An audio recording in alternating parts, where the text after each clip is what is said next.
Database leak થવાનો એક મામલો સામે આવતાની સાથે સમગ્ર ગ્રાહકોમાં એક હડકંપ જેવો મચી જવા પામ્યો છે. એરટેલ કંપનીના 25 લાખ જેટલા ગ્રાહકોનો ડેટા હેકર્સ દ્વારા હેક કરી લેવામાં આવ્યો છે અને એને હેક કર્યા બાદ એક વેબસાઇટ ઉપર ડિસ્પ્લે કરવામાં આવ્યો હતો. આ ડેટા જોઈને ગ્રાહકોના મનમાં હડકંપ મચી જવા પામ્યો હતો. હેકર્સ દ્વારા એરટેલના જે અધિકારીઓ છે તેમની પાસે બિટકોઇનના નામે ખંડણી માંગવામાં આવી હતી અને એ ખંડણીની માંગ ન સંતોષાતા તેમણે આ ડેટા હેક કરીને લઈ લીધો હતો. આ ડેટા હેક કર્યા બાદ તેમણે ડેટાને એક ખાનગી વેબસાઇટ ઉપર ડિસ્પ્લે પણ કર્યો હતો.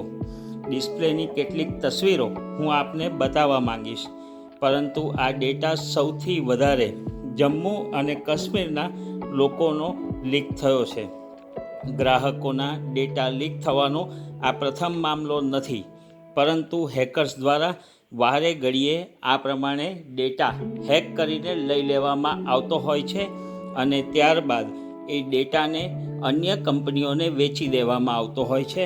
ઘણી વખત ગ્રાહકો પર લોન, ક્રેડિટ કાર્ડ આ પ્રકારના જે ફોન આવતા હોય છે એ આવા ડેટા લીક થતા હોય છે અને ત્યાંથી ખરીદાતા હોય એટલે જ આ પ્રકારના ફોન ગ્રાહકો ઉપર મોબાઈલ ઉપર આવતા હોય છે અને લઈને અનેક વખત સરકારમાં રજૂઆતો થઈ છે, પરંતુ સરકાર કોઈ ચોક્કસ બિલ ન લાવતા આ પ્રકારના ડેટા વારંવાર હેક થાય છે અને પરેશાન ગ્રાહકોએ થવું પડે છે. પરંતુ સરકાર હવે જાગીને આ પ્રકારનું જે ડેટા લીક કરતા હોય છે તેમના વિરુદ્ધ કાયદેસરની કાર્યવાહી કરે તે જરૂરી છે.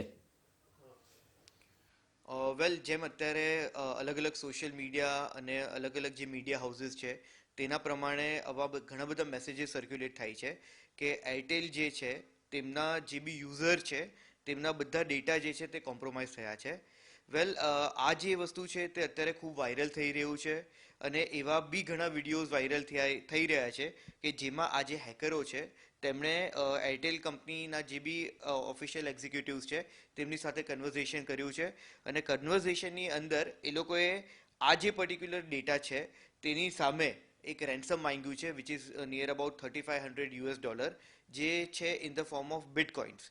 બટ અગર આપણે વાત કરીએ એરટેલ કંપનીની, તો એરટેલ કંપનીનું એવું કહેવું છે કે પર્ટિક્યુલરલી આ રીતનું કોઈ બી જે ડેટા છે તે એમના તરફથી લીક નથી થયું અને આ ઉપરાંત જે બી ડેટા લીક થયાનું જે બી ક્લેમ કરવામાં આવે છે હેકરો દ્વારા તેની ઉપર પણ એરટેલ કંપની દ્વારા અમુક પ્રશ્નો કરવામાં આવ્યા છે કે એ જે ઇન્ફોર્મેશન છે તે ટોટલ એરટેલ યુઝરની નથી. બટ અગર આપણે થોડુંક ઊંડાણપૂર્વક અંદર જઈએ અને સમજીએ તો એક વસ્તુ ફેક્ટ છે કે આ જે બી ડેટા છે તે કશે ને કશે કોમ્પ્રોમાઇઝ થયા છે. એ જે ડેટા છે તેની અંદર લોકોનું ફોન નંબર, લોકોનું નામ, એમના જે યુઝર છે તેમનું એડ્રેસ, એમનું આધાર કાર્ડ, આ બધી ઇન્ફોર્મેશન જે છે તે હેકરો દ્વારા એક પર્ટિક્યુલર વેબસાઇટ ઉપર મૂકવામાં આવી હતી. હેકર ચાહતે તો આ વસ્તુ ડાર્ક વેબ ઉપર પણ સેલ કરી શકતે, બટ કશે ને કશે એમણે કંપનીને આ વસ્તુ માટે એક રેન્સમ માંગ્યું જે કંપનીએ નથી આપ્યું, જેનાથી ફ્રસ્ટ્રેટ થઈને એમણે પર્ટિક્યુલરલી જે વેબસાઇટ છે તે બનાવીને એની ઉપર જ આ બધા ડેટા સેલ કરવામાં મૂક્યા હતા.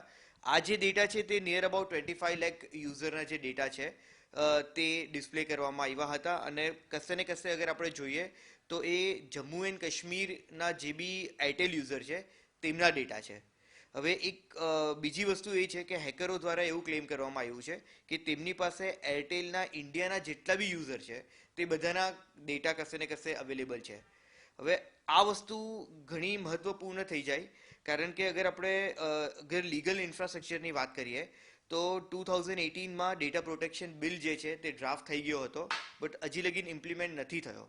તો અગર કશે ને કશે આ વસ્તુ ઇમ્પ્લિમેન્ટ થઈ હતે તો અત્યારે આપણો આધાર જે છે એ આપણો એક પ્રાઇવેટ સેન્સિટિવ કોન્ફિડેન્શિયલ ડેટા ગણાય અને એ કશે ને કશે ઇન્ટરમીડિયેટરીઝ દ્વારા, સર્વિસ પ્રોવાઈડર દ્વારા કોમ્પ્રોમાઇઝ થતો હોય છે તો 15 કરોડ લગીની લાયબિલિટી આવી શકે છે આ લોકો ઉપર.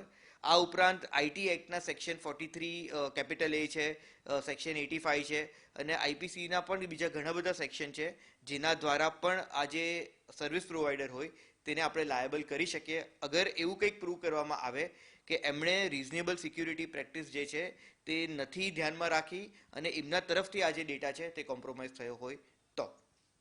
સ્નેહલભાઈ, શું લાગે છે ખરેખર આ ડેટા લીકેજ થયો છે? ભલે એરટેલની ભૂલ હોય કે ના હોય, પરંતુ ડેટા લીકેજ થયો છે એ વાતમાં કેટલી સત્યતા? સર, એ વસ્તુ કશે ને કશે એક ફેક્ટ છે કે આ જે ડેટા છે તે લીક કરવામાં આવ્યો હતો.